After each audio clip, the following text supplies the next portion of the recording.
पूर्णामनुसन्दधामि रामानुजस्य जनपादरजो वहामि रामानुजाय नमैति अनिशं वदामि।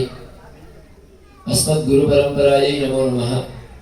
अखिलाण्डकोटिब्रह्माण्डनायकदानन्तः ಶ್ರೀ ಲಕ್ಷ್ಮೀನಾರಾಯಣನ ದಿವ್ಯ ವಿಮಾನದ ಛತ್ರಛಾಯೆಯಲ್ಲಿ ಇರತಕ್ಕಂತಹ ಆಸೀನರಾಗಿರ್ತಕ್ಕಂತಹ ತಮ್ಮೆಲ್ಲರಿಗೂ ವಂದನೆ.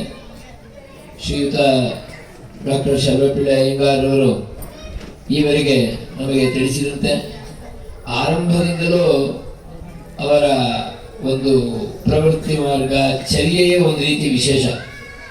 ಪ್ರತಿಯೊಂದು ಸ್ಥಳದಲ್ಲೂ ಈ ವಿಷಯದ ಬಗ್ಗೆ ಕೆಲವು ಮಾಹಿತಿ ಆದರೂ ಸುತ್ತಲೂ ಇರುವುದಾದರೂ ಕೆಲವು ಜನರಾದರೂ ತಿಳ್ಕೋಬೇಕು ಅಂತಕ್ಕಂತಹ ಒಂದು ಭಾವನೆಯಿಂದ ಪ್ರತಿಯೊಂದು ವಿಧಿವಿಧಾನವು ನಡೆಯುವಾಗಲೂ ಕೂಡ ಚಿಕ್ಕ ಚಿಕ್ಕ ನಿರೂಪಣೆಗಳನ್ನು ಅವರು ಕೊಟ್ಟೇ ಇದ್ದಾರೆ. ಯಾರು ಆಲಿಸಿದ್ದೀರೋ ಅವರೆಲ್ಲರಿಗೂ ಮನದಟ್ಟು ಆಗಿದೆ. ಆದರೆ ನಮ್ಮ ಭಾರತೀಯ ಪರಂಪರೆ ಯಾವ ರೀತಿ ಇದೆ ಅಂದರೆ, ಹಿರಿಯರು ಯಾವುದನ್ನು ಮಾಡುತ್ತಾರೋ ಅದನ್ನ ವಿಶ್ವಾಸದಿಂದ ತೆಗೆದುಕೊಂಡು ಇದು ಅವಶ್ಯ, ಇದು ಮಾಡಿದ್ದಾರೆ, ಇದರಿಂದ ನಮಗೆ ಒಳಿತಾಗಿದೆ ಎಂಬತಕ್ಕಂತಹ ಒಂದು ಆತ್ಮವಿಶ್ವಾಸವನ್ನ ಕಿರಿಯ ವಯಸ್ಸಿನಿಂದಲೇ ನಮ್ಮಲ್ಲಿ ತುಂಬಿದ್ದಾರೆ. ಆದ್ದರಿಂದ ನಮಗೆ ಅವಿಶ್ವಾಸ ಎಂಬತಕ್ಕಂತಹ ಶಬ್ದವೇ ನಮ್ಮ ಡಿಕ್ಷನರಿಯಲ್ಲಿ ನಿಲ್ವೇ ಇಲ್ಲ. ಸೊ ಎಲ್ಲರೂ ವಿಶ್ವಸ್ತಾರೆ. ಈ ಗ್ರಾಮದಲ್ಲಿ ಅಷ್ಟು ವರ್ಷಗಳಿಂದ ಪ್ರತಿಷ್ಠೆಯಾಗದೆ ಅಥವಾ ಕೆಲಸವಾಗದೆ ಇದ್ದಂತಹ ಈ ಲಕ್ಷ್ಮೀನಾರಾಯಣ ದೇವಾಲಯವು ನಿನ್ನೆಯೇ ತಿಳಿಸಿದಂತೆ, ಆಚಾರ್ಯರು ಹೇಳಿದಂತೆ ದಿವ್ಯವಾಗಿ, ಭವ್ಯವಾಗಿ, ಚೊಕ್ಕವಾಗಿ, ಚಿಕ್ಕದಾಗಿ, ಆನಂದದಾಯಕವಾಗಿ, ಮೂರ್ತಿಗೆ ತಕ್ಕಂತೆ ಮಂದಿರ, ಊರಿಗೆ ತಕ್ಕಂತೆ ಮಂದಿರ, ಆ ಮಂದಿರಕ್ಕೆ ಪರಿಪಾಲನೆಗೆ ಯೋಗ್ಯವಾಗುವಂತೆ ಎಲ್ಲ ಜನ ಸಮುದಾಯ ಎಲ್ಲವೂ ಕೂಡಿ ಬಂದಿದೆ. ಅಂತಹ ಸಂದರ್ಭದಲ್ಲಿ ನಿನ್ನೆಯಿಂದ ಮೊನ್ನೆ ಸಂಜೆಯಿಂದ ಅನುಜ್ಞೆಯನ್ನು ಎಲ್ಲರಿಂದಲೂ ಪಡೆದು, ಅಂದರೆ ಅನುಜ್ಞೆ ಅಂದರೆ ಅವರಿಂದ ಒಂದು ಅನುಮತಿಯನ್ನು ಪಡೆದು ಹಿರಿಯ ಗ್ರಾಮದ ಹಿರಿಯರು ಎಲ್ಲರೂ ಸೇರಿಕೊಂಡು ಸಂಕಲ್ಪವನ್ನು ಮಾಡಿ, ಆ ಸಂಕಲ್ಪಕ್ಕೆ ಅನುಗುಣವಾಗಿ ಅಂಕುರ ಆರೋಪಣ ನೋಡಿ.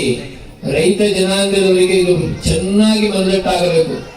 ಯಾವುದೇ ಒಂದು ಕೆಲಸ ಕಾರ್ಯ ವೈದಿಕವಾಗಿ ಆರಂಭವಾಗಬೇಕಾದರೂ ಕೂಡ ಸನಾತನ ಭಾರತೀಯ ಪರಂಪರೆಯಲ್ಲಿ ಮೊದಲು ಆರಂಭ ಕಾರ್ಯ ಅಂದ್ರೆ ರೈತ ಕಾರ್ಯ, ಅಂಕುರ ಆರೋಪಣ. ಬೀಜವನ್ನ ಆವಾಪ ಮಾಡಬೇಕು, ಅದು ಮೊಳಕೆ ಒಳಬೇಕು. ನೋಡಿ, ಇವತ್ತು ಹೋಗಿ ನೋಡಿ, ಅಲ್ಲಿ ಒಂದು 4-5 ಇದರಲ್ಲಿ ಮೊಳಕೆ ಕೂಡ ಬಂದಿದೆ. ಆ ಅಂಕುರಾರೋಪಣ ಕಾರ್ಯವನ್ನು ಮಾಡಿ ಸೋಮಕುಂಭ ಸ್ಥಾಪನೆಯನ್ನು ಮಾಡಿ, ಅದಾದ ನಂತರ ಮೂರ್ತಿಗೆ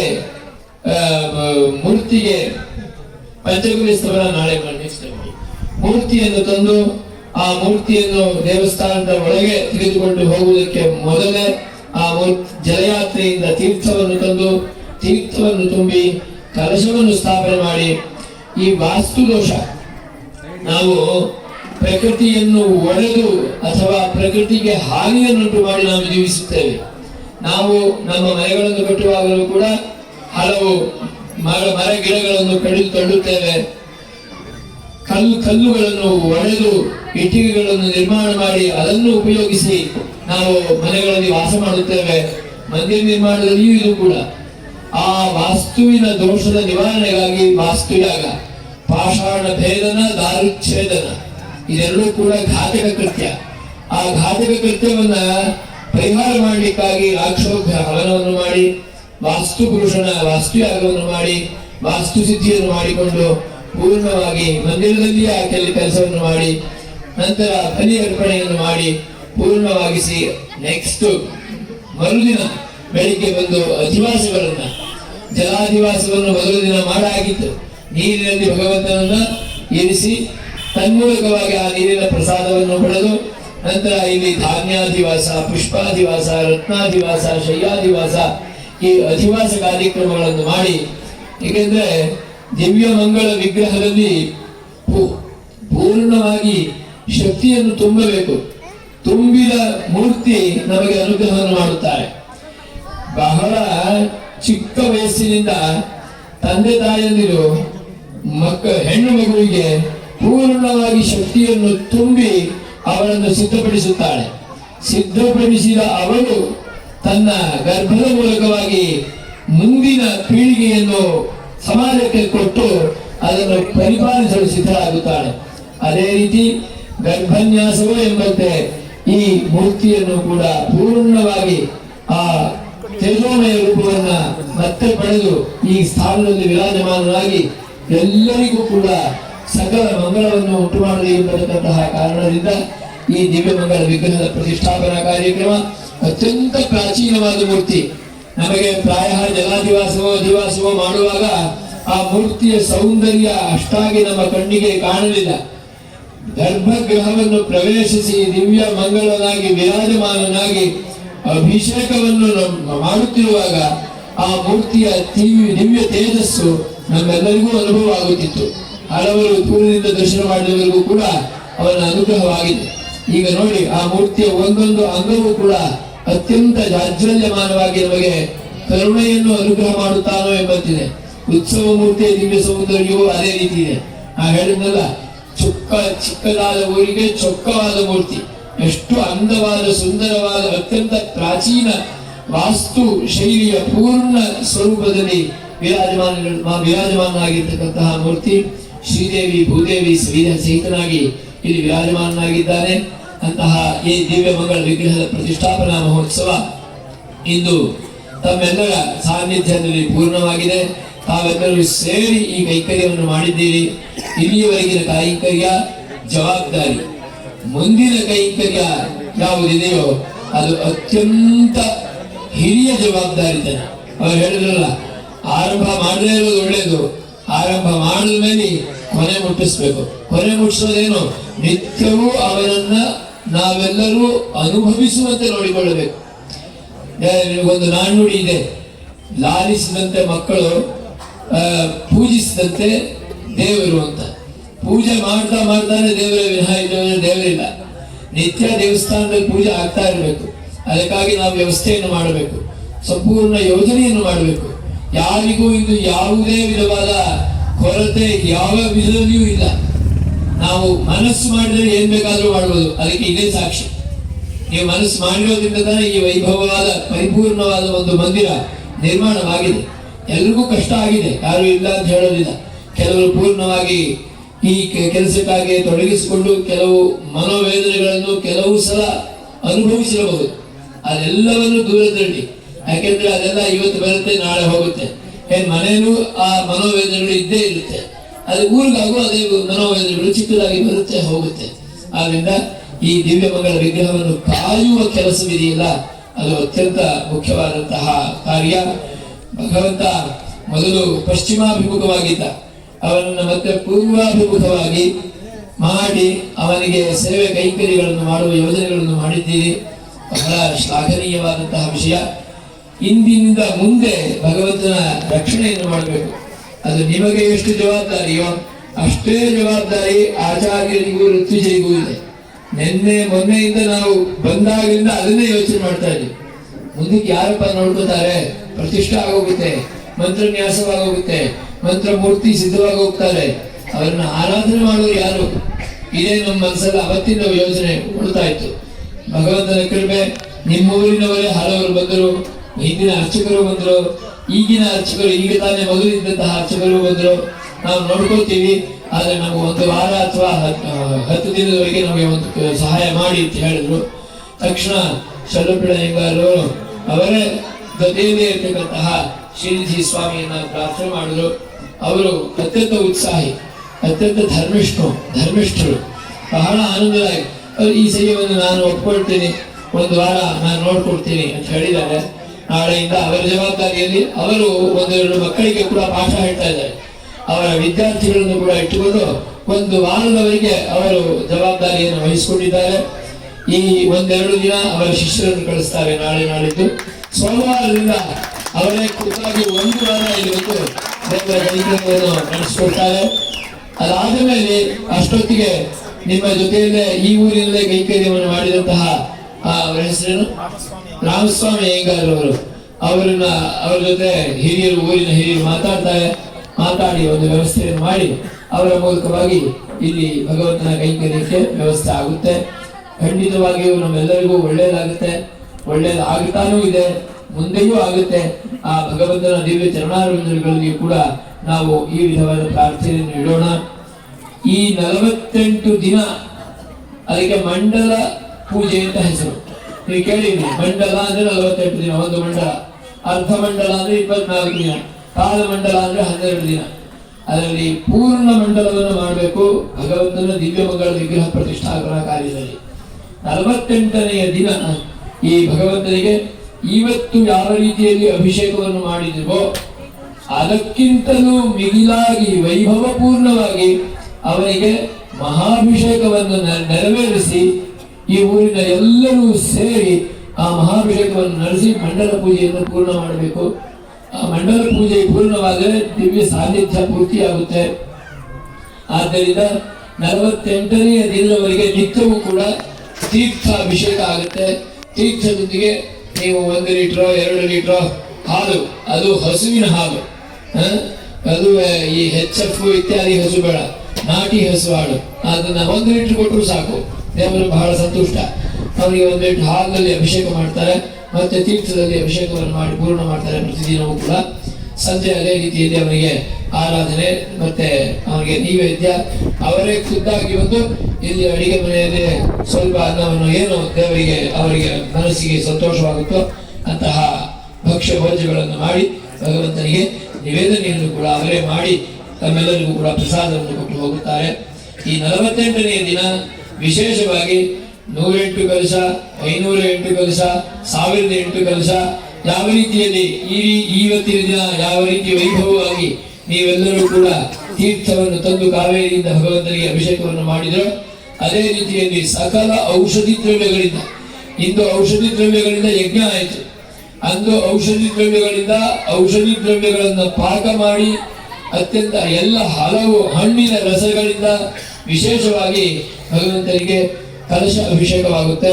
ಆ ಕಲಶ ಅಭಿಷೇಕದ ಯೋಜನೆಯನ್ನು ಕೂಡ ನೀವು ಮಾಡಿಕೊಳ್ಳಿ. ನಿನ್ನೆ ತಾನೇ ನಿಮಗೆ ಒಂದು ಸಂಸ್ಮರಣೆಯನ್ನು ಅವರು ಕೊಟ್ಟರು. ಈಗ 1-2 ತಿಂಗಳ ಹಿಂದೆ ಪಂಚಮುಖಿ ಆಂಜನೇಯನ ದೇವಸ್ಥಾನ, ಅದಕ್ಕೆ ಗುಜರಾತ್ ದೇಶದಲ್ಲಿ 1000 ಕಲಶದ ಒಂದು ಅಭಿಷೇಕ ಮಾಡಿದ್ವಿ. 1000 ಕಲಶವಲ್ಲ, 1000 ಕೊಡ. ಅದರಲ್ಲಿ 1000 ಕೊಡಕ್ಕೂ ಕೂಡ ಬಹಳ ವೈಭವಪೂರ್ಣವಾದ ಮಂಟಪವನ್ನು ನಿರ್ಮಾಣ ಮಾಡಿ ಅದನ್ನು ಅತ್ಯಂತ ವೈಭವಪೂರ್ಣವಾಗಿ ಅವರು ಮಾಡಿದ್ರು. ಅದನ್ನು ನೀವು ನೋಡಿ, ನೀವು ಆ ರೀತಿ ಮಾಡಬೇಕು ಅಂತ ನಾನು ಹೇಳ್ತಾ ಇಲ್ಲ, ದರ್ಶನಕ್ಕಾಗಿ ಅದನ್ನು ನೋಡಿ ಯೂಟ್ಯೂಬ್ನಲ್ಲಿದೆ. ಮತ್ತೆ ಸಾಧ್ಯವಾದಷ್ಟು ನೀವೆಲ್ಲರೂ ಸೇರಿ ಬಹಳ ವೈಭವಪೂರ್ಣವಾಗಿ ಇವನಿಗೆ ಕಲಶ ಅಭಿಷೇಕವನ್ನು ನೆರವೇರಿಸಿ ಮಂಡಲ ಪೂಜೆಯನ್ನು ಪೂರ್ಣ ಮಾಡಬೇಕು ಅಂತ ಪ್ರಾರ್ಥನೆ ಮಾಡ್ತೇನೆ.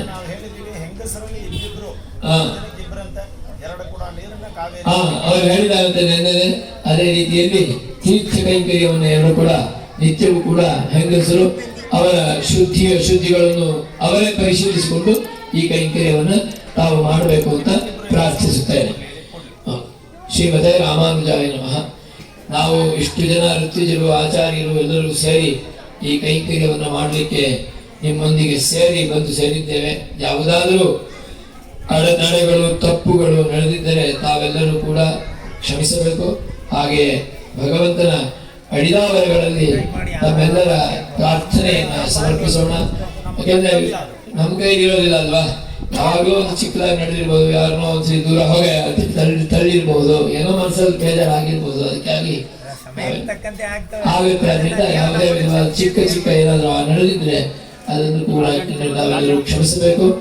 ಭಗವಂತನನ್ನ ಬಹಳ ಪ್ರೀತಿಯಿಂದ ತಮ್ಮ ತಂದೆ ತಾಯಿಗಳನ್ನ, ತಮ್ಮ ಮಕ್ಕಳನ್ನ ಯಾವ ರೀತಿ ನೀವು ನೋಡ್ಕೋತೀರೋ ಆ ರೀತಿ ಭಗವಂತನನ್ನ ನೋಡಿಕೊಳ್ಳಿ ಅಂತ ತಮ್ಮಲ್ಲಿ ಪ್ರಾರ್ಥನೆ ಮಾಡ್ತೇನೆ.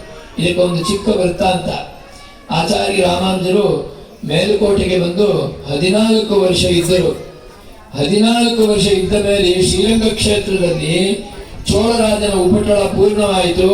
ಅಲ್ಲಿಂದ ಇವರಿಗೆ ಮೆಸೇಜ್ ಬಂತು, ಈಗ ಚೋಳರಾಜ ಮುಗಿದಿದ್ದಾನೆ, ಶ್ರೀರಂಗನಾಥ ನಿಮ್ಮನ್ನು ಕರೆಯುತ್ತಿದ್ದಾನೆ ಅಂತ. ತಕ್ಷಣ ಆಚಾರ್ಯರು ಅಲ್ಲಿಂದ ಹೊರಡಕ್ಕೆ ಶುರುವಾದರು. ಕರ್ನಾಟಕದಿಂದ ಮತ್ತೆ ತಮಿಳುನಾಡಿಗೆ. ಯಾವಾಗ ಕರ್ನಾಟಕದಿಂದ ತಮಿಳುನಾಡಿಗೆ ಹೊರಟರು, ಆ ಊರಿನಲ್ಲಿದ್ದಂತಹ ಅಷ್ಟೂ ಜನ ಮತ್ತೆ ಅವರ ಹಿಂದಿನ ಹೊರಡಕ್ಕೆ ಶುರು ಮಾಡಿದ್ರು. ಏನು ನೀವೆಲ್ಲ ಬಂದ್ಬಿಟ್ರೆ ಹೇಗೆ, ಚಲುವರಾಯನ ನೋಡ್ಕೋಬೇಕಲ್ಲ ಅಂತ ಕೇಳಿದ್ರಂತೆ. ತಕ್ಷಣ ನಾವೆಲ್ಲ ನಿಮ್ ನೆರಳು ಸ್ವಾಮಿ, ನೆರಳು ನಿಮ್ಮ ಮೂರ್ತಿಯನ್ನು ಬಿಟ್ಟಿರುತ್ತಾ? ನೆರಳು ನಮ್ಮನ್ನು ಬಿಟ್ಟು ನಮ್ಮ ಜೊತೆ ತಾನೇ ಇರುತ್ತೆ. ನಾವು ನಿಮ್ ನೆರಳು ನಿಮ್ಮನ್ನೇನ್ ಬಿಟ್ಟಿರೋದು, ನಾವು ಬಂದ್ಬಿಡ್ತೀವಿ. ಅಯ್ಯೋ ನೀವು ಬಂದ್ಬಿಟ್ರೆ ಇವರಿಗೆ ದೇವರು ನೋಡ್ಕೊಳ್ಳೋರು ಯಾರು, ಸೊ ನಾನಿದ್ರೆ ನೀವು ಇರ್ತೀರಾ ಅಂತ ಕೇಳಿದಂತೆ. ಖಂಡಿತವಾಗಿ ತಕ್ಷಣ ಅವರು ತಮ್ಮದೇ ಮೂರ್ತಿಯನ್ನ ಮಾಡಿ ನಿರ್ಮಾಣ ಮಾಡಿಸಿ ಅದನ್ನು ಆಲಿಂಗನ ಮಾಡಿಕೊಂಡು ಆ ಮೂರ್ತಿಗೆ ಜೀವಗಳನ್ನು ತುಂಬಿ, ನೋಡಿ ಈ ಮೂರ್ತಿ ಇವಾಗ ಮಾತಾಡುತ್ತೆ ನಿಮಗೆ ಅಂತ ಹೇಳಿ ತಾನೇ ಆ ಮೂರ್ತಿಯಿಂದ ಧ್ವನಿಯನ್ನು ಬರೆಸಿದ್ರು. ಅಂದ್ರೆ ಅಲ್ವಪ್ಪ ರಾಮಾನುಜನ್ ಅಂತ ಹೇಳಿದ ತಕ್ಷಣ ನಾನು ಇಲ್ಲಿದ್ದೇನೆ ಅಂತ ಆ ಮೂರ್ತಿಯಿಂದ ಮಾತನಾಡುವ ಸ್ವಾಮಿ ಅಂತ ಇಂದಿಗೂ ಕೂಡ ಮೇಲ್ಕೋಟೆಯಲ್ಲಿ ರಾಮಾನುಜರಿಗೆ ಹೆಸರು. ಅಂತಹ ರಾಮಾನುಜರ ಮೂರ್ತಿಯನ್ನ ಇಟ್ಟುಕೊಂಡು ಆ ಮೂರ್ತಿಗೆ ಮಾಡಿಸಿ ಆ ಮೂರ್ತಿಯನ್ನ ಅಲ್ಲಿ ಬಿಡುಗಡೆಯಾಗಿ ಕೊಟ್ಟು, ನಾನು ಇಲ್ಲಿದ್ದೇನೆ, ನೀವು ಚಲವರಾಯದನ್ನ ಯಾವ ರೀತಿ ನೋಡ್ಕೋಬೇಕು ಅಂತ ಹೇಳಿದ್ರೆ ಗೊತ್ತಾ? ಒಂದು ಮಗುವಿಗೆ, ಯಾವ ಮಗು ನೀವೆಲ್ಲ ನೋಡಿದ್ವಿ, ಹೆಂಗಸಿರಲ್ಲ ಪ್ರತಿನಿತ್ಯ ಕಾಲುವೆಗೆ ಹೋಗ್ತಾರೆ, ಪಾತ್ರೆ ತೊಳೆಯೋಕೆ ಇತ್ಯಾದಿಗೆ, ಬಟ್ಟೆ ಒಗೆಯೋಕೆ ಹೋಗ್ತಾರೆ. ಹಿಂದಿನ ಕಾಲದಲ್ಲಿ ನೆಲಬಾವಿ ಇರ್ತಿತ್ತು, ಈ ಬಾವಿ ಇಲ್ಲ, ನೆಲಬಾವಿ ಹಿಂಗೆ ಗೊತ್ತು ತೆಗಿಬೇಕು. ಮಗು ಅಲ್ಲಿ ಹೋಗ್ತಾರೆ, ಬಟ್ಟೆ ತೊಳಿತಾರೆ, ಹಾಗೇನೆ ಪಾತ್ರೆ ಒಗಿತಾರೆ, ಪಾತ್ರೆನ ತೊಳಿತಾರೆ, ಬಟ್ಟೆ ಒಗಿತಾರೆ. ಜೊತೆ ಮಕ್ಕಳು ಏನ್ ಮಾಡುತ್ತಾರೆ, ಅವು ಜೊತೆ ಬರುತ್ತೆ.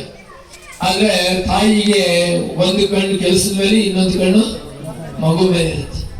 ಅವಾಗ ಹೇಳಿದಂತೆ ಆಚಾರ್ಯ ರಾಮಾನುಜ, ಯಾವ ರೀತಿಯಲ್ಲಿ ನೆಲಬಾವಿಯ ಬದಿಯಲ್ಲಿ ಒಬ್ಬ ತಾಯಿ ತನ್ನ ಮಕ್ಕಳ ಮೇಲೆ ಗಮನವಿಟ್ಟು ಕೆಲಸವನ್ನು ಮಾಡುತ್ತಾಳೋ ಆ ರೀತಿಯಲ್ಲಿ ನೀವು ಈ ಊರಿನಲ್ಲಿ ಚಲುವರಾಯರನ್ನು ನೋಡಿಕೊಳ್ಳಬೇಕು ಅಂತ ಆದೇಶ ನೀಡಿ ಹೋದರು.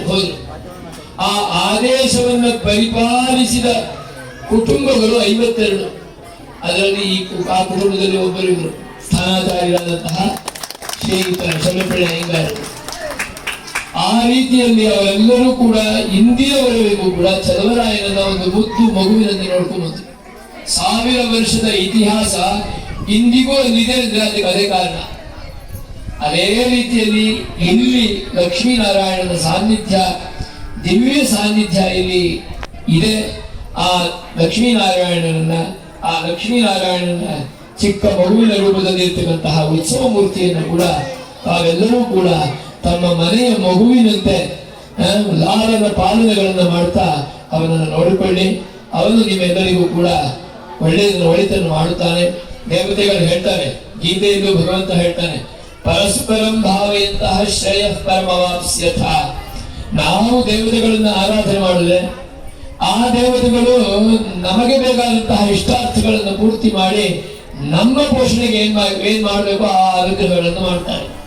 ತಂದೆ ತಾಯಿ ಮಾತು ಕೇಳಿದ್ರೆ ಮಗು ಒಳ್ಳೇದಾಗುತ್ತೆ. ಮಗು ಏನ್ ಮಾಡುತ್ತೆ ಅಂದ್ರೆ ತಂದೆ ತಾಯಿ ಮಗು ಚೆನ್ನಾಗಿ ನೋಡ್ಕೊಂಡಿರೋದ್ರಿಂದ ಮಗುನು ಕೂಡ ತಂದೆ ತಾಯಿನ ಅಂತಿಮ ಕಾಲದಲ್ಲಿ ಚೆನ್ನಾಗಿ ನೋಡ್ಕೋತಾನೆ. ಈ ರೀತಿ ಪರಸ್ಪರ ಭಾವನೆ. ಮಿತ್ರರು ಹಾಗೆ, ಒಬ್ಬ ಮಿತ್ರ ಇನ್ನೊಬ್ಬ ಮಿತ್ರನಿಗೆ ಸಹಕಾರ ಮಾಡಿದ್ರೆ ಅವನು ಬರ್ತಾನೆ, ಕಷ್ಟಕ್ಕೆ ಬಂದು ನಿಂತ್ಕೋತಾನೆ. ಪಕ್ಕದ ಮನೆಯವರು ಬರಲೇ ಇಲ್ಲ ಅಂದ್ರೆ ಅವ್ರೇನ್ ನೋಡ್ಕೋತಾರೆ.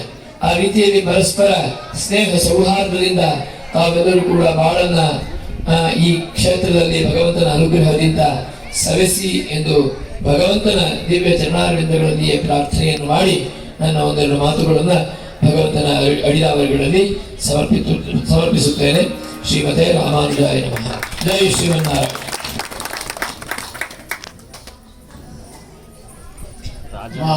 ಆಚಾರ್ಯ ರಾಮಪ್ರಿಯರು ತುಂಬಾ ಚೆನ್ನಾಗಿ ಮಾತನಾಡಿದ್ರು. ಸೂಕ್ಷ್ಮವಾಗಿ ಒಂದು ಪಾಯಿಂಟ್ ಅನ್ನು ಹೇಳಿದ್ದಾರೆ. ಎಲ್ಲ ದೇವಸ್ಥಾನಗಳಲ್ಲಿಯೂ ಶಾಸನದಲ್ಲಿ ಕಡೆಗೆ ಒಂದು ಶಾಸನ ಬರೆದಿರ್ತಾರೆ. ಏನಪ್ಪಾ ಅದು ಅಂತ ಕೇಳಿದ್ರೆ, ದಾನ ಶ್ರೇಷ್ಠವೇ, ಪಾಲನೆ ಶ್ರೇಷ್ಠವೇ, ದಾನ ಪಾಲನೆಯೋರ್ ಮಧ್ಯೆ ವರಂ ಶ್ರೇಯೋಪಾಲನಂ, ದಾನಾತ್ ಸ್ವರ್ಗಮವಾಪ್ನೋತಿ ಪಾಲನಾತ್ ಅಚ್ಯುತಂ ಪದಂ ಅಂತ. ಒಂದು ಟೈಮ್ಗೆ ನಾವು 10 ರೂಪಾಯಿ ದಾನ ಮಾಡ್ಬಿಡ್ಬೋದು ಊಟ ಮಾಡ್ಕೊಂತ. ದಿನ ಊಟ ಹಾಕೋದಿದೆಯಲ್ಲ ಸುಲಭ ಅಲ್ಲ. ಹಾಗಾಗಿ ದಾನ ಮಾಡೋನ್ ಬೇಕಾದ್ರೆ 10,000 ರೂಪಾಯಿ 20,000 ರೂಪಾಯಿ ದಾನ ಮಾಡ್ಬಿಡ್ಬೋದು. ದಿನ ಬಂದು ದೇವಸ್ಥಾನ ನೋಡ್ಕೊಂಡ್ರೆ ಕಷ್ಟ ಆಗ್ಬಿಡ್ತದೆ. ವಿಷ್ಣುವರ್ಧನ ಮಹಾರಾಜ, ಹೊಯ್ಸಳ ರಾಜ, ತನ್ನ ಬೇಲೂರಿನ ಶಾಸನದಲ್ಲಿ ಇದನ್ನು ಬರೆಸಿದ್ದಾನೆ. ನಾನು ರಾಜನಾಗಿದ್ದು ಕಾಂಚಿಯಿಂದ ಗೆದ್ದಂತಹ ಸಂಪತ್ತನ್ನ ಒಂದು ದಿನದಲ್ಲಿ ಅದ್ಭುತವಾದ ದೇವಾಲಯವನ್ನ, ಮೇರುವಿನ ಸಮಾನಾಕಾರದ ದೇವಾಲಯವನ್ನು ಮಾಡಿಸ್ಬಿಟ್ಟೆ. ಆದರೆ ಕಾಲೇ ಕಾಲೇ ಪಾಲನೀಯೋ ಭವದ್ಭಿಹಿ, ನಿಮ್ಮಿಂದ ಇದು ಕಾಲ ಕಾಲದಲ್ಲಿ ಪಾಲನೆ ಆಗ್ಬೇಕು, ನಾನಿದ್ದು ಪಾಲನೆ ಮಾಡೋಕ್ಕಾಗಲ್ಲ. ಆದ್ದರಿಂದ ಭೂಯೋ ಭೂಯೋ ಯಾಚತೆ ರಾಮಚಂದ್ರ. ಮತ್ತೆ ಮತ್ತೆ ನಾವು ಕೇಳೋದೇನಪ್ಪ ಅಂದ್ರೆ, ದಾನಾತ್ ಸ್ವರ್ಗಮವಾಪ್ನೋತಿ, ದಾನ ಕೊಟ್ಟವನು ಸ್ವರ್ಗ ಸಿಗುತ್ತೆ. ಯಾರು ಪಾಲನೆಯನ್ನು ಮಾಡ್ತಾರೋ ಅವರಿಗೆ ಸಾಕ್ಷಾತ್ ಅಚ್ಯುತ ಪದ. ಚ್ಯುತ ಅಂದ್ರೆ ಕೆಳಗಡೆ ಬಿದೋಗ್ಬಿಡೋದು, ಅಚ್ಯುತ ಅಂದ್ರೆ ಕೆಳಗಡೆ ಬಿಡದೇ ಇರೋದು, ಸಾಕ್ಷಾತ್ ವೈಕುಂಠ ಸಿಗುತ್ತೆ ಅಂತ ಹೇಳಿದ್ರು. ಅದನ್ನು ಮತ್ತೊಮ್ಮೆ ಜ್ಞಾಪಿಸ್ತಾ, ಈ ಊರಿನ ಗ್ರಾಮದ ಮುಖಂಡರು ಯಾರಾದರೂ ಈ ಪ್ರತಿಷ್ಠೆಯ ಬಗ್ಗೆ ಒಂದೆರಡು ಮಾತುಗಳನ್ನು ಹೇಳಿದ ಮೇಲೆ ನಿಮ್ಮ ಅಭಿಪ್ರಾಯಗಳನ್ನು ಹೇಳಿ, ಏನಾದರೂ ಇದ್ರೆ ಕೇಳಿ, ಆಚಾರ್ಯರು ಉತ್ತರವನ್ನು ಕೊಡ್ತಾರೆ. ಈ ಎಲ್ಲ ಋತುಜರಿಗೆ ಈಗ ಈ ಕಾರ್ಯವನ್ನು ನಡೆಸಿಕೊಟ್ಟಿದ್ದಕ್ಕಾಗಿ ಅವರಿಗೆ ದಕ್ಷಿಣೆಗಳನ್ನು ಕೊಟ್ಟು ಈ ಊರಿನವರಿಗೆಲ್ಲ ಆಶೀರ್ವಾದವನ್ನ, ರಾಜ್ಯಕ್ಕೆ ಆಶೀರ್ವಾದವನ್ನ, ಭಗವಂತನಿಂದ ರಾಷ್ಟ್ರಕ್ಕೆ ಆಶೀರ್ವಾದವನ್ನು ತಗೊಳ್ಳೋಣ. ಶ್ರೀಮತೆ ರಾಮಾನುಜಾಯ ನಮಃ. ಮಾತಾಡಿ.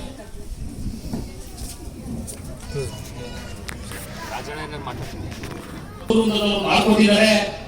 ಏಕೆಂದ್ರೆ ನಾನು ಅವ್ರನ್ನ ಒಂದು ವಿಚಾರ ಕೇಳ್ಕೊಳ್ಳೋದೇನಪ್ಪ ಅಂದ್ರೆ, ಈ 3 ದಿನದ ಕಾರ್ಯಕ್ರಮದಲ್ಲಿ ನಮ್ಮ ಗ್ರಾಮಸ್ಥರಿಂದ ಯಾವ್ದಾದ್ರು ಲೋಪದೋಷಗಳಾಗಿದ್ರೆ ನಮ್ಮ ಗ್ರಾಮಸ್ಥರ ಪರವಾಗಿ ನಾವು ನಡ್ಕೊಂಡಂತ ರೀತಿ, ಕೆಲವು ಟೈಮ್ ಓಡಾಡುವಾಗ ಅವ್ರಿಗೆ ಕೆಲವು ಟೈಮು ನಾವು ಸ್ಪರ್ಶ ಮಾಡಿರ್ಬೋದು, ಕಾವಲಿ ಹತ್ರ ಹೋಗಿರ್ಬೋದು, ಬಂದಿರ್ಬೋದು. ಮತ್ತೆ 3 ದಿನದಲ್ಲಿ ಏನಾದ್ರು ವ್ಯತ್ಯಾಸ ಆಗಿದ್ರೆ ಅದನ್ನು ದಯವಿಟ್ಟು ನೀವು ಮನ್ನಿಸ್ಬೇಕು ಅಂತ ನಾನು ಕೇಳ್ತಾ ಇದ್ದೀನಿ. ಮತ್ತೆ ಪೂಜೆಯಲ್ಲಿ ಮಾತ್ರ ನಮ್ದು ಬಹಳ ಸಂತೋಷ ಆಗಿದೆ ಅಂತ ನಾನು ಸಹ ಅವ್ರಿಗೆ ಹೇಳ್ತಾ ಇದ್ದೀನಿ. ಮತ್ತೆ ಮಹಾಭಾರತದಲ್ಲಿ ಒಂದು ಕಥೆ ನೆನಪು ಬರುತ್ತೆ. ಮಹಾಭಾರತ ಕಥೆ, ಕುರುಕ್ಷೇತ್ರ ಕಥೆ ಪ್ರಾರಂಭ ಆಗಿರುತ್ತೆ. ಶ್ರೀಕೃಷ್ಣ ಪರಮಾತ್ಮನ ಒಲವನ್ನು ನಾವು ಪಡ್ಕೋಬೇಕು ಅಂತೇಳಿ ದುರ್ಯೋಧನ ಏನ್ ಮಾಡ್ತಾರೆ, ಮುಂಚಿತವಾಗಿ ಹೋಗಿ ಶ್ರೀಕೃಷ್ಣನ ಪಾದದಲ್ಲಿ ಕುಳಿತಕ್ಕಾಗಲ್ಲ, ನಾನು ತಲೆ ಭಾಗದಲ್ಲಿ ಕುಳಿತೀನಿ ಅಂತೇಳಿ ತಲೆ ಭಾಗಕ್ಕೆ ಹೋಗು ಅಂತಾನೆ ಯಾರು, ದುರ್ಯೋಧನ. ಆಗ ಅರ್ಜುನ ಲೇಟ್ ಆಗಿ ಬರ್ತಾನೆ. ಅರ್ಜುನ ಲೇಟ್ ಆಗಿ ಬಂದು ಕಾಲ್ ಕಡೆ ಹೋಗಿ ಕುಂತಾನೆ. ಆಗ ದುರ್ಯೋಧನ ಏನ್ ಹೇಳ್ತಾನೆ ಅಂದ್ರೆ, ಅರ್ಜುನ ಈ ಸರಿ ಶ್ರೀಕೃಷ್ಣ ನನ್ ಸಿಕ್ಬಿಟ್ಟ, ನಿನ್ಗೆ ಸಿಗಲ್ಲ. ಆಗ ದುರ್ಯೋಧನ, ನಾನು ಮೊದಲು ಬಂದಿದ್ದೀನಿ, ಅದಕ್ಕೆ ಅವ್ನು ನನಗೆ ಸಿಕ್ಬಿಟ್ಟ. ಆಗ ಅರ್ಜುನ ಒಂದು ಮಾತು ಹೇಳ್ತಾನೆ, ದೇವರ ಸನ್ನಿಧಿಗೆ ಮೊದಲು ಹೋದ್ರೇನು, ಹೊರಗೆ ಹೋದ್ರೇನು, ಅವರವರ ಭಾವಾನುರೂಪವಾದ ಫಲ ಅವ್ರಿಗೆ ಇದ್ದೇ ಇರುತ್ತದೆ. ಇದರಲ್ಲಿ ಮೊದಲು ಕೊನೆ ಅನ್ನೋದು ಏನೂ ಇಲ್ಲ. ಯಾವ ಟೈಮ್ ಬೇಕಾದ್ರೂ ಬರ್ಬೋದು, ಯಾವ ಟೈಮ್ ಬೇಕಾದ್ರೂ ಹೋಗ್ಬೋದು. ನಾವು ನಡ್ಕೊಂಡ ನೀತಿಯಲ್ಲಿ ನಾವು ಭಗವಂತ ನಮ್ಗೆ ಒಲಿತಾನೆ ಅಂತ ಹೇಳ್ತಾ, ಈ ಸಂದರ್ಭದಲ್ಲಿ 3 ದಿನದ ಕಾರ್ಯಕ್ರಮವನ್ನು ಮಾಡಿಕೊಂಡಂತ ನಮ್ಮ ಗುರುಗಳಿಗೆ ಒಂದು ನಾವು ಕಾಣಿಕೆಯನ್ನು ಕೊಡುವಂತ ಕಾರ್ಯಕ್ರಮ ಇದೆ. ಅದರಿಂದ ಅವರ ಒಂದು ಹೆಸರನ್ನು ಹೇಳಿದ್ರೆ ನಾವು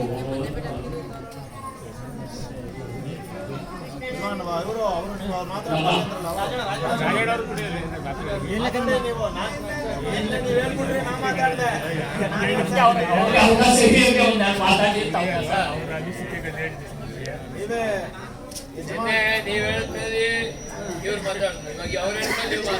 ಮಾತಾಡ್ತೀನಿ ದಯವಿಟ್ಟು.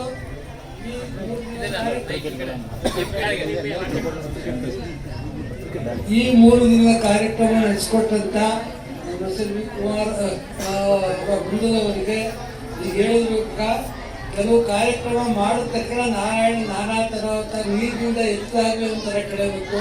ಈಗ ನಾವು ನೋಡ್ತಿದ್ದೀವಿ, ತಗೊಂಡೋಗಿ ಕುಂಡಿಸ್ತಾ ಕಳೆದ ಒಂದು ಕಡೆ, ಆದ್ರಿಂದ ಆ ಕಳೆಗಳು ನೋಡಾದ್ಮೇಲೆ ಈಗ ನಮ್ಮ ಗೋಧಿ ಹೇಳ್ಕೊಂಡು ನಾರಾಯಣ ಪುರಕ್ಕೆ ದೇವ್ರ ಪ್ರತಿಷ್ಠಾಪನೆ ಮಾಡಾದ್ಮೇಲೆ ಏನೋ ಒಂಥರ ಕಳೆ ಬಂದಿದೆ ಅಂತ, ಆ ಥರ ನಮ್ಮ 3 ಜನಕ್ಕೆಲ್ಲ ಕಳೆ ಬರೋಂಗೆ ನೀವು ನಿಂತು 3 ದಿನದ ಕಾರ್ಯಕ್ರಮ ಚೆನ್ನಾಗಿ ಯಶಸ್ವಿಯಾಗಿ ನಡೆಸ್ಕೊಡ್ತೀರಿ. ನಿಮಗೆ ನಾವು ಎಷ್ಟು ಜನರನ್ನೇ ಆಗಬೇಕು ಅಂದರೆ ಅದು ನಾವು ಹೇಳೋಕ್ಕಾಗದೇ ನಾವು ನಿಮ್ಮೆಲ್ಲ ಧನ್ಯವಾದ ನಡೆಸ್ತೀವಿ. ನಮ್ಮ ಕಾರ್ಯಕ್ರಮ ಚೆನ್ನಾಗಿ ನಡೀತಾ ಇದೆ. ನಮ್ಮ ಕಾರ್ಯಕ್ರಮ ಮುಗಿಸೋದ್ಮೇಲೆ ಈ ಕಡೆ ಬರೋದು ಅಂತ ನಿಲ್ಲಿಸ್ಕೊಂಡೆ. ದಯವಿಟ್ಟು ನೀವು ಬಿಡುವಾದಾಗ ಇದು ನಮ್ಮ ದೇವರು, ನಮ್ಮ ಸನ್ನಿಧಿ ಅಂತ ಬಂದು ನಮ್ಮಗಳಿಗೆಲ್ಲ ಒಂದು ಸ್ವಲ್ಪ ಹಿತವಚನ ಹೇಳಿ ಹಿಂಗೆಲ್ಲ ಹಿಂಗೆ ಮಾಡ್ಕೊಡೋಗಿ ತೆಪ್ಪು ಮಾಡ್ತಾ ಇದ್ದರೆ ಆ ತಿದ್ದುಕೊಂಡು ನಾವು ಅದನ್ನೆಲ್ಲ ಸರಿಪಡಿಸ್ಕೊತೀವಿ. ಈ ಹಿರಿಯರ ಆಶೀರ್ವಾದ ನಮ್ಗೆ ಯಾವಾಗಲೂ ಬೇಕು ಅಂತ ಮತ್ತೊಮ್ಮೆ ಕೇಳ್ಕೊಂಡು ನಮಗೆಲ್ಲ ನನ್ನ ಮನಪೂರ್ವಕವಾದ ನಮ್ಮ ದಾಮರ ಪರವಾಗಿ ಪೂರ್ವಕವಾದ ವಂದನೆಗಳನ್ನು ಸಲ್ಲಿಸುತ್ತೇವೆ. ಮತ್ತೆ ನಾರಾಯಣಪುರ ಗ್ರಾಮಸ್ಥರಲ್ಲಿ ಒಂದು ಮನವಿ ಏನಂತ ಅಂದ್ರೆ, ನಮ್ಮ ಗುರುಗಳು ಹೇಳಿದ್ರು 48 ದಿನ ಯಾವುದೇ ಒಂದು ದುಶ್ಚಟ ಆಗ್ಲಿ ಏನು ಸಹ ನಾವೊಂದು ಕಟ್ಟಿಟ್ಟಾಗಿ ಕೊಡೋಣ. 48 ದಿನ ಇರೋದೇನು ಅತಿಶಯ ಅಲ್ಲ, ಹೌದಾ? ಅದರಿಂದ ಮದ್ಯಪಾನ, ಈ ಮಾಂಸಾಹಾರ, ಏಕೆಂದ್ರೆ ಅಭಿಷೇಕ ನಡೆಯುತ್ತಲ್ಲ, ಈ ಊರಲ್ಲಿ ಒಂದು ಸುಖವಾಗಿರುತ್ತೆ ಅಂತ ಎಲ್ಲರಿಗೂ ಸಹ ನಾನು ಕೈ ಮುಗಿ ಕೇಳ್ತಾ ಇದ್ದೀನಿ. ಅದೊಂದು ಅವಕಾಶಕ್ಕೆ ಕೆಲವರು ಮಾರಾಟ ಮಾಡೋಂಥದ್ದು ಇರ್ಬೋದು. ಏಕೆಂದ್ರೆ ಅದನ್ನು ಸಹ ನೀವು ದಯವಿಟ್ಟು ಅದನ್ನು ಬಿಟ್ಟು ಹೀಗೆ ಕೆಲವರು ಏನೇನೋ ಅವರು ಸಂಬಂಧಪಟ್ಟಂತ 48 ತಿಂಗಳವರೆಗೆ ನಾನು ದಯವಿಟ್ಟು ಅದನ್ನು ಗ್ರಾಮಸ್ಥರಲ್ಲಿ ಮನವಿ ಮಾಡ್ಕೊತಾ ಇದ್ದೀನಿ. ಮತ್ತೆ 48ನೇ ದಿನ ನಮ್ಮ ಗುರುಗಳು ಬಂದು ಇವತ್ತೇನ್ ಕಾರ್ಯ ನಡೆಸ್ಕೊಟ್ಟಿದ್ದಾರೆ ಅದನ್ನ ನಡೆಸ್ಕೊಡ್ಬೇಕು ಅಂತ ಎಲ್ಲರ ಪರವಾಗಿ ಅವರಲ್ಲಿ ನಾನು ಮನವಿನೂ ಮಾಡ್ತಾ ಇದ್ದೀನಿ. ಗ್ರಾಮಸ್ಥರು ಏನಿದ್ರು ದೇವಸ್ಥಾನ ಹೊರಗಡೆ ಇರಬೇಕು. ಏನೇ ಕೆಟ್ಟ ದೇವಸ್ಥಾನ ಸನ್ನಿಧಿ ಏನು ಮಾಡಬಾರ್ದು.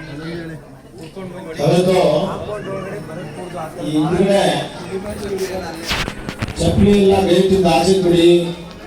ಈ ಆವರಣದಲ್ಲಿ ಬೀಡಿ ಸಿಗರೇಟ್ನೆಲ್ಲ ಸೇರ್ಬೇಡಿ. ಈ ಪ್ರಶಾಂತವಾದ ಜಾಗ ಇಲ್ಲಿದೆ ಅಂದ್ಬಿಟ್ಟು ಜೂಜಾಟ ಆಡಬೇಡಿ. ಎಲ್ಲಾ ಊರುಗಳಲ್ಲಿ ಏನಾಗುತ್ತೆ, ಮನೆಗಳಲ್ಲಿ ಯಾರು ಆಟ ಬಿಡೋದಿಲ್ವಲ್ಲ, ಗಂಡ ಹೆಂಡತಿ ಬೈತಾರಲ್ಲ, ಆ ದೇವಸ್ಥಾನದ ಪಕ್ಕದಲ್ಲಿ ಕೂತ್ಕೊಂಡು ಆಟ ಆಡಿಬೇಕಾದ್ರೆ ಜೂಜಾಡಬೇಡಿ. ಆಟಕ್ಕೂ ಜೂಜಿಗೂ ಏನ್ ವ್ಯತ್ಯಾಸ? ಆಟದಲ್ಲಿ ಗೆಲುವು ಸೋಲು ನಿಶ್ಚಿತ, ಆದ್ರೆ ಹಣನೋ ಬಾಜಿನೋ ತೋಟನೋ ಗದ್ದೆನೋ ಕಟ್ಟೋದಿಲ್ಲ. ಗದ್ದೆನೋ ತೋಟನೋ ಹಣನೋ ಏನೋ ಕಟ್ಟಿ ಆಡಿದ್ರೆ ಅದು ಜೂಜಾಟ. ದೇವಸ್ಥಾನದಲ್ಲಿ ಬಂದು ದೇವರ ಸೇವೆಯಲ್ಲಿ ಉತ್ಸಾಹವಾಗಿರೋ ತಪ್ಪಲ್ಲ. ಇಲ್ಲಿ ಯಾವುದೋ ಒಂದು ಸಣ್ಣ ಪಗಡೆನೋ ಚದುರಂಗನೋ ಅಥವಾ ಆಟಗಳನ್ನು ಆಡೋ ತಪ್ಪಲ್ಲ. ಆದ್ರೆ ಅದನ್ನ ಜೂಜಾಟವಾಗಿ ಪರಿವರ್ತನೆ ಮಾಡ್ಬಿಟ್ರೆ ಅದು ತಪ್ಪು. ಮತ್ತು ಈ ದೇವಸ್ಥಾನದಲ್ಲಿ ಕೂತ್ಕೊಂಡು ರಾಜಕೀಯ ಮಾತಾಡಿ ಬೇಜಾರಿಲ್ಲ, ಯಾಕಂದ್ರೆ ರಾಜಕೀಯವು ನಮ್ಮ ದೇಶದ ಒಂದು ಭಾಗ. ಆದ್ರೆ ರಾಜಕೀಯದ ವೈಷಮ್ಯವನ್ನು ಇರ್ತರ್ಬೇಡಿ, ಗಲಾಟೆ ಮಾಡ್ಕೋಬೇಡಿ, ಹೊಡೆದಾಡಬೇಡಿ. ಇದು ದೇವಸ್ಥಾನದಿಂದ ಆಚೆಗಿರ್ಲಿ. ನಾನು ಇವತ್ತು ಪ್ರತಿಷ್ಠೆ ಮುಗಿಸಿ ಆಚೆಗೆ ಹೋದೆ. ನನಗೆ ಯಜಮಾನರು ಬೇಯ್ತಿದ್ದಾರೆ, ಇದೊಬ್ರು ಬಿಡಿ ಸೇರ್ತಾ ಇದ್ರು. ಆವರಣದಲ್ಲೇ ಬಿಡಿಸೋದು ಬೇಡ, ಸ್ವಲ್ಪ ಸೇರ್ಲೇಬೇಕು ಅನ್ನೋದಾದ್ರೆ ಆವರಣವನ್ನು ಬಿಟ್ಟು ಸೇರಿ ಅಷ್ಟೇ, ಏನೇನಿಲ್ಲ. ಆ ಬಿಡಿ ಸೇರೋದ್ರಿಂದ ದೇವರು ಕೆಟ್ಟೋಗ್ಬಿಡ್ತಾನ ಪ್ರಶ್ನೆ ಕೇಳಬೇಡಿ. ವಾತಾವರಣವನ್ನು ಪವಿತ್ರವಾಗಿ ಇಟ್ಕೊಳ್ಳೋದನ್ನ ಅಭ್ಯಾಸ ಮಾಡಿ.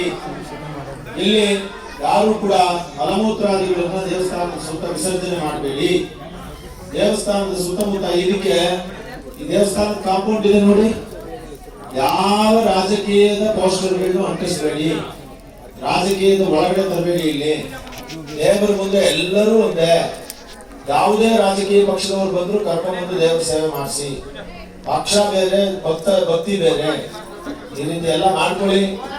ನಿಮ್ಮ ಊರಿನ ಮಕ್ಕಳ ನಾಮಕರಣವನ್ನು ಮಾಡಿದ್ರೆ ಮನೆಯಲ್ಲಿ ಮಾಡುವ ಬದಲು ಇಲ್ಲಿ ಕಾರ್ಯಕ್ರಮ ಮಾಡಿ. ದೇವಸ್ಥಾನದಲ್ಲಿ ವಿಶಾಲವಾದ ಜಾಗ ಇರುತ್ತೆ, ದೇವರ ಮುಂದೆ ನಾಮಕರಣ ಮಾಡ್ಬೋದು. ಇಲ್ಲೇ ಒಂದು 50 ಜನ ಊಟ ಅರೇಂಜ್ ಮಾಡಿ, ಅದೆಲ್ಲ ಮಾಡಿ ಮಂಗಳ ಕಾರ್ಯಗಳನ್ನು ನಡೆಸಿ. ಅತ್ಯಂತ ಬಡವರಾಗಿದ್ರೆ ಇಲ್ಲೇ ಮದುವೆ ಮಾಡಿ ದೇವರ ಮುಂದೆ. ಇವೆಲ್ಲವನ್ನು ಮಾಡ್ತಾ ಇದ್ರೆ ದೇವಸ್ಥಾನ ಸಾಂಸ್ಕೃತಿಕವಾಗಿ ಬೆಳೆಯುತ್ತೆ. ಈ 48 ದಿನಗಳಲ್ಲಿ ಸಾಧ್ಯವಾದ್ರೆ ಸಂಜೆ ಹೊತ್ತು ಎಲ್ಲರೂ ಬಂದು ನಮಸ್ಕಾರ ಮಾಡಿ ಒಂದು 5 ನಿಮಿಷ 10 ನಿಮಿಷ ಭಜನೆ ಮಾಡಿ ದೇವರ ಮುಂದೆ. ಯಾರಿಗೆ ಭಜನೆ ಬರುತ್ತೋ ಅವರಿಗೆ. ಏನು ಭಜನೆನೇ ಬರುವುದಿಲ್ವಾ? ಶ್ರೀರಾಮ ಜಯ ರಾಮ ಜಯ ಜಯ ರಾಮ ಹೇಳಿ. ಶ್ರೀರಾಮ ಜಯ ರಾಮ ಜಯ ಜಯ ರಾಮ ಇದಾದ್ರೂ ಆಗುತ್ತೆ ಅಲ್ವಾ? ಇದನ್ನ ಮಾಡಿ. ನಾರಾಯಣ ನಾರಾಯಣ ನಾರಾಯಣ ಅಂತ ಜಪ ಮಾಡಿ. ಹರೇ ರಾಮ ಹರೇ ಕೃಷ್ಣ ಕೃಷ್ಣ ಕೃಷ್ಣ ಹರೇ ಹರೇ, ಹರೇ ರಾಮ ರಾಮ ರಾಮ ಹರೇ ಹರೇ ಅಂತ ರಾಮ ಮಂತ್ರ ಕೃಷ್ಣ ಮಂತ್ರವನ್ನು ಮಾಡಿ. ಇಲ್ಲ ಕೃಷ್ಣ ಮಂತ್ರವನ್ನು ಜಪ ಮಾಡಿ. ಕೃಷ್ಣ ಎನ್ನಬಾರದೆ, ನಾಲಿಗೆ ಇದ್ದಾಗ ನರಜನ್ಮ ಬಂದಾಗ ಕೃಷ್ಣ ಎನ್ನಬಾರದೆ ಅಂತ ಮಾಡಿ. ಶಿವ ಅಂತ ಹೇಳಿ, ಏನು ತಪ್ಪಿಲ್ಲ. ನಾರಾಯಣ ದೇವಸ್ಥಾನದಲ್ಲಿ ಶಿವನ ಹೆಸರು ಹೇಳ್ಬಿಟ್ರೆ ಏನೋ ಅದೆಲ್ಲ ಏನಿಲ್ಲ. ಸದಾಶಿವ ಅಂತ ನೀ ಶಿವನಿಗೆ ಒಳ್ಳೆಯದಾಗಲಿ ಶಿವ ಅಂತ ಹೇಳಿ, ಅವನು ಮಂಗಳಕರವಾದವು. ಪೂಜಾ ಪದ್ಧತಿಗಳು ಬೇರೆ ಬೇರೆನೆ ಹೊರತು ದೇವತೆಗಳಲ್ಲಿ ಅವರವರದೇ ಆದಂತಹ ಸ್ಥಾನಗಳಿದೆ. ನಮಗೆ ಸಮಾನ ಅಲ್ಲ. ನಾವೇನೋ ವಿಷ್ಣು ಭಕ್ತರಾಗಿರೋದ್ರಿಂದ ಶಿವ ನಮ್ಗಿಂತ ಕೆಳಗಡೆ ಅಂತ ಅನ್ಕೊಂಡ್ಬಿಡ್ಬೇಡಿ. ಪರಮಾತ್ಮ ಶಿವನಿಗೂ ಪರಮಾತ್ಮ. ಆದ್ದರಿಂದ ಇಲ್ಲ, ಗಣಪತಿ ಯುವಕ ಮಂಡಳಿ ಇದೆ ಇಲ್ಲಿ, ಅವರೆಲ್ಲ ಸೇರ್ಕೊಂಡು ಏನಾದ್ರೂ ಒಂದು ಕಾರ್ಯಕ್ರಮವನ್ನು ಮಾಡಿ, ಚಿಕ್ಕ ನಾಟಕಗಳನ್ನು ಮಾಡಿ, ದೇವರ ಬಗ್ಗೆ ಸಾಮಾಜಿಕವಾಗಿ ಬೆಳವಣಿಗೆ ಆಗೋದನ್ನ ಮಾಡ್ತಾ ಈ ದೇವಸ್ಥಾನವನ್ನು ಅಭಿವೃದ್ಧಿಗೆ ತನ್ನಿ. ಎಲ್ಲರೂ ಒಂದಾಗಿ. ಕಡೆಯ ವೇದ ಮಂತ್ರ ಇದೆ, ಸಂಗಚ್ಛಧ್ವಂ ಸಂವಾದಧ್ವಂ ಸಂಭೋ ಮನಾಂಸಿ ಜಾನತಾ ದೇವಾ ಭಾಗಂ ಯಥಾ ಪೂರ್ವೇ ಸಂಜಾನಾನಾಮುಪಾಸತೆ. ಹಾಗೆ ಒಟ್ಟಿಗೆ ನಡೆಯೋಣ, ಒಟ್ಟಿಗೆ ಮಾತಾಡೋಣ, ಒಟ್ಟಾಗಿ ಇರೋಣ.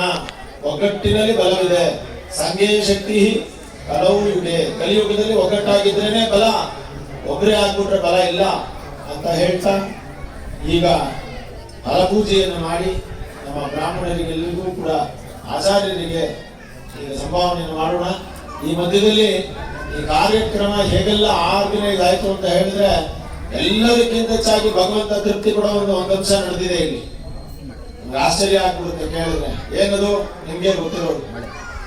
ಎಲ್ಲಿ ಮನುಷ್ಯ ತೃಪ್ತಿಗೋಸ್ಕರ, ಭೂತಗಳಿಗೋಸ್ಕರ ಅನ್ನವನ್ನು ದಾನ ಮಾಡ್ತಾರೋ ಅಲ್ಲಿ ಪರಮಾತ್ಮ ತೃಪ್ತಿಯನ್ನು ಕೊಡ್ತಾನೆ. ಅನ್ನದಾನ ಆಗಿದೆ ಇವತ್ತು. 3,000 ಜನ ಊಟ ಮಾಡಿದ್ದಾರೆ, 4,000 ಜನ ಊಟ ಮಾಡಿದ್ದಾರೆ ಇವತ್ತು ಅಲ್ವೇ. ಯದ್ಭೂತೇಭ್ಯೋ ಬಲಿಕುಂಭರತಿ ತದ್ಭೂತ ಯಜ್ಞ ಸಂತಿಷ್ಠತೆ. ಮನುಷ್ಯರಿಗಾಗಿ ಮಾಡಿದ್ದು ಮನುಷ್ಯ ಯಜ್ಞ ಸಂತಿಷ್ಠತೆ, ಪಿತೃಗಳಿಗೆ ಮಾಡಿದ್ದು ಪಿತೃಯಜ್ಞ ಸಂತಿಷ್ಠತೆ, ದೇವಯಜ್ಞ ಸಂತಿಷ್ಠತೆ ಅಂತ ದೇವರಿಗೆ ಪೂಜೆ ಮಾಡಿದ್ದು ದೇವಯಜ್ಞ, ಮನುಷ್ಯರಿಗೆ ಹಾಕಿದ್ದು ಮನುಷ್ಯ ಯಜ್ಞ, ಮಧ್ಯದಲ್ಲಿ ಇಲ್ಲೆಲ್ಲ ಭೂತ ಬಲಿಗಳನ್ನೆಲ್ಲ ಹಾಕಿದ್ವಿ. ಭೂತೇಭ್ಯೋ ಬಲಿಂದದಾತಿ ಅಂತ ಎಲ್ಲ ಬಲಿ ಬಲಿ ಅಂದ್ರೆ ಎಲ್ಲರೂ ಹೆದರ್ಕೋಬೇಡಿ. ಬಲಿ ಅಂದ್ರೆ ಏನು ಅಂದ್ರೆ ದೇವತಾ ಉದ್ದೇಶ ದ್ರವ್ಯತ್ಯಾಗ ಬಲಿ ಅಂತ. ದೇವತೆಗಳನ್ನು ಉದ್ದೇಶ ಮಾಡಿ ಕೈಯಲ್ಲಿರುವ ಯಾವುದೋ ವಸ್ತುವನ್ನು ಹಾಕಿದ್ರೆ ಬಲಿ ಅಂತ. ಏನ್ ಹಾಕ್ತೀವಿ ಬಲಿ ಅಂತ? ಅನ್ನವನ್ನು ಹಾಕ್ತೀವಿ. ಆದ್ದರಿಂದ ಎಲ್ಲರಿಗೂ ಮಂಗಳವಾಗಲಿ. ಸನ್ಮಂಗಲಾನಿ ಭವಂತು. ಸತ್ಯಾಸಂತು ಯಜಮಾನ ಸಕಾಮಃ. ಶ್ರೀಕಾಂತ್ ಅವರು ಒಂದೆರಡು ಮಾತು ಆಡಲೇಬೇಕು ಅನ್ನೋದು ನನ್ನ ಆಜ್ಞೆ. ಇವಾಗ ರಿಕ್ವೆಸ್ಟ್ ಅಂದ್ಬಿಟ್ರೆ ಮಾತಾಡಲ್ಲ ಅಂದ್ಬಿಟ್ರೆ ಯಾಕೆಂದ್ರೆ ಈ ವಿಚಾರದಲ್ಲಿ ಸಾಕಷ್ಟು ಮುಂದಾಳುತ್ವವನ್ನು ತಗೊಂಡು ಬೇರೆ ಬೇರೆ ಭಾವಿಸ್ಬೇಡಿ.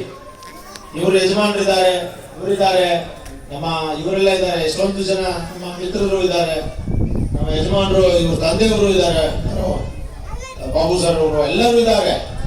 ಆದ್ರೆ ನನಗೆ ಇವರೆಲ್ಲರೂ ಪರಿಚಯ ಆಗಿಲ್ಲ. ನಮ್ಮ ಮೇಷ್ಟ್ರು ಇದ್ದಾರೆ, ಇವರೆಲ್ಲ ಇದ್ದೀನಿ, ನಾನು ಪರಿಚಯ ಮಾತಾಡಿದ್ದೀನಿ ನಿಜ. ಅಂದ್ರೆ ನನ್ನನ್ನು ನೇರವಾಗಿ ಕಾಂಟ್ಯಾಕ್ಟ್ ಮಾಡಿ ನನ್ನ ಹತ್ರ ಬಂದು ಚರ್ಚೆ ಮಾಡಿ ಮನೆಗೆ ಬಂದು